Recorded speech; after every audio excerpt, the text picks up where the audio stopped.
한국은 교인도 점보는 나라입니다. 이스라엘 출신 종교학자가 수십 년 연구 끝에 내린 결론이었습니다. 20대의 68%, 30대의 67.5%가 사주 타로에 관심이 있다고 답했습니다. 한국인에겐 일상이지만 해외에서는 같은 장면이 다르게 보였습니다. 영문 검색어 코리안 사주는 1년 새 2.5배 늘었고 외국인이 무속 체험을 위해 한국을 찾는 관광 코스가 생겨났습니다.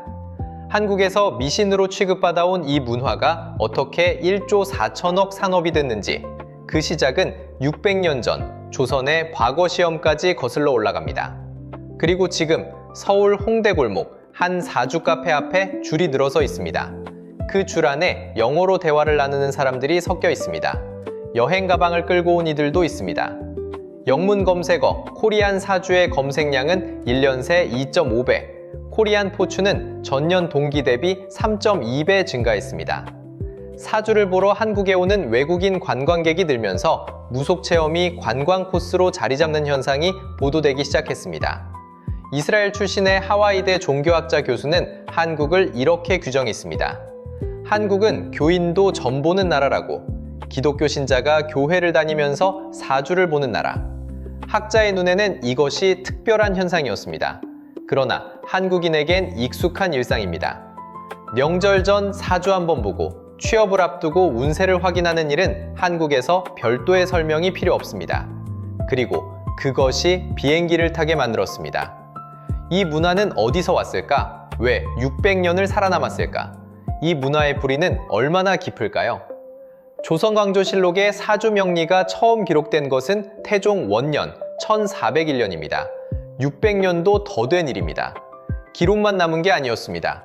조선은 사주에 능통한 사람을 국가시험으로 선발했습니다. 과거 시험 잡과, 음양과 안에 명과학이라는 과목이 있었습니다. 사주팔자를 체계적으로 익힌 자만 통과할 수 있는 시험이었죠. 시험 교재는 서자평 사주학이었습니다. 국가가 따로 정한 교과서가 있었습니다. 복시에서 최종 선발되는 인원은 단 2명. 그 2명은 관상감 소속 관리로 임명되어 왕실과 국가의 대소사에 사주 기반 자문을 제공했습니다. 혼례, 출정, 국가 행사, 심지어 왕실의 사적인 영역까지 모두 이 관리들의 판단을 거쳤습니다. 미신이 아니었습니다. 국가가 공인하고 시험으로 뽑고 봉급을 준 학문이었습니다. 그런데 오늘날 한국 20대의 68%는 사주와 타로에 관심이 있다고 답합니다. 600년이 지났는데도 숫자는 줄지 않았습니다. 일제강점기 이 학문은 미신으로 낙인 찍혔습니다. 탄압이 이어졌고 공식 제도에서 사라졌습니다. 그럼에도 사라지지 않았습니다. 오히려 AI 시대에 다시 불붙었습니다. 왜 이 문화는 탄압을 버티고 살아남았을까요? 2024년 한국 점술 시장 규모는 1조 4천억 원입니다. 운세 플랫폼 점신은 2023년 연매출 830억 원을 기록했습니다. 2024년에는 978억 원으로 올라서며 4년 연속 최대치를 경신했습니다. 서구권에도 점성술과 타로는 있습니다.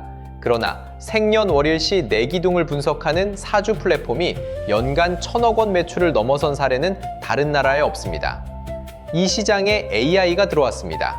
챗GPT 스토어 라이프스타일 부문에서 운세 관련 GPT는 2026년 1월 상위권을 차지했습니다. 금융권도 움직였습니다. KB국민은행 스타베뱅킹 앱에는 신년 운세부터 속마음 타로까지 10여 종의 무료 운세 서비스가 탑재되어 있습니다. 신한라이프는 토정 비결과 궁합 콘텐츠를 직접 운영합니다. 연애에서도 사주는 빠지지 않습니다. 틴더 한국 이용자 프로필에서 사주 언급 횟수는 전년 대비 4배 증가했습니다. 연애 상대를 찾는 자리에서도 생년월일을 묻는 나라입니다. 연애할 때 사주나 궁합을 직접 확인해 보신 적 있으신가요? 그렇다면 이 사람들은 왜 점을 보는 걸까요? 미스터리의 답이 여기 있습니다.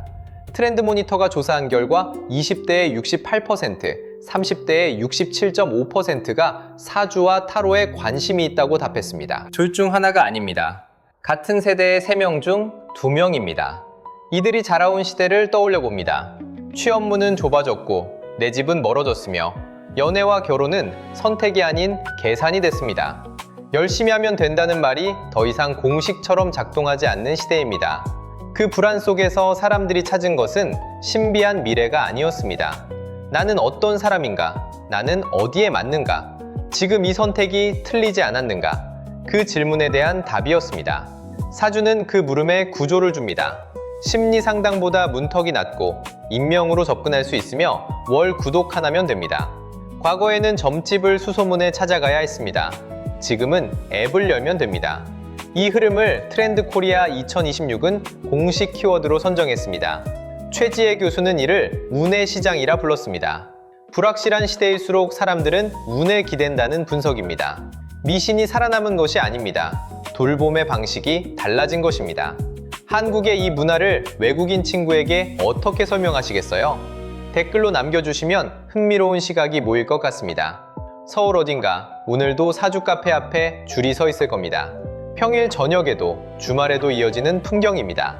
그 줄 안에 여행 가방을 끌고 온 외국인이 서 있습니다. 비행기를 타고 한국을 방문한 순간 또 하나의 문화 체험이 되었습니다. 1401년 조선의 과거 시험 과목이었고 탄압 속에서도 사라지지 않았으며 2024년 1조 4천억 원 산업이 됐습니다. AI가 점을 보는 시대에도 그 숫자는 계속 올라가고 있습니다.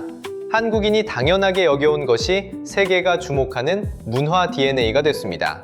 이 영상에서 2026년 MZ세대들이 사주를 보는 모습과 외국인이 비행기를 타고 와서 사주를 보는 모습 중 어느 것이 더 생소한 장면이었나요? 댓글로 여러분의 의견을 듣고 싶습니다.